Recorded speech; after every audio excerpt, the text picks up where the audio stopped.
আসসালামু আলাইকুম, আমি সাগর আহমেদ। আমার ভিডিওতে আপনাদেরকে স্বাগতম।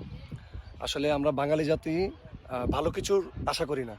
এটার প্রমাণ বিগত ২ দিনে আমরা পেয়ে গেছি। আমার বন্ধু যে সাব্বির যে বাগানটা করেছিল, সূর্যমুখী বাগান, এটা আসলে সবাইকে উপভোগ করার জন্য বানায় নাই। সে প্রফিট করার উদ্দেশ্যে আ বাগানের এই যে ফুলের দানা বা বীজ বিক্রি করে প্রফিট করার উদ্দেশ্যে বাগানটা তৈরি করেছিল। কিন্তু মানুষের হুড়মুড়িতে আমরা ধরে রাখতে পারি নাই। তারপরে মানুষকে উপভোগ করার জন্য রাস্তা করে দিছি।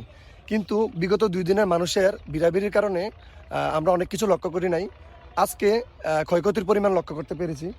একটা ফুলে এই যে একটা ফুলের মধ্যে প্রায় ৫০০ থেকে ৭০০ গ্রাম আপনার বীজ হয়।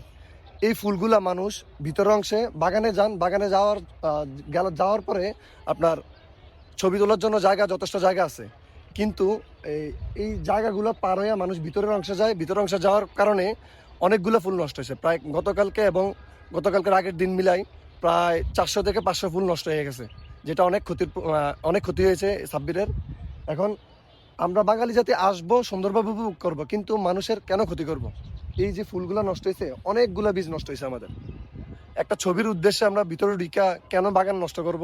উজাড় করে দিব। সালম খান পরশ আমার সাথে আছে, আপনাদের উদ্দেশ্যে আরো কিছু বলবে ক্ষয়ক্ষতির পরিমাণ সম্পর্কে। জি, আসসালামু আলাইকুম। আসলে আমরা যে ভিডিওটা করছিলাম সেটার মধ্যে আপনাদেরকে দেখাইছিলাম এখানে এসে সবাই এটা ফিল নেওয়ার জন্য। তো এখন এসে আমরা দেখতেছি যে আসলে বাইরের দিক থেকে ভালোই আছে, কিন্তু ভিতরে যাওয়ার পর দেখলাম যে এখানে অনেক ফুল কেটে নিয়ে গেছে বা ভেঙে ফেলছে। তো এটা আসলে সবার কাছ থেকে কাম্য না, এভাবে ভাঙার আসলে কোনো মানে হয় না। আপনার প্রয়োজন পড়লে আপনি যদি চান তাহলে আপনাকে একটা নিয়ে যেতে পারেন আপনি, কিন্তু এভাবে তো ভেঙে আপনি ফেলে রাখতে পারেন না। ছবি তোলার পর ফেলে রেখে চলে যান। এখানে তো মানুষ ইনভেস্ট করছে।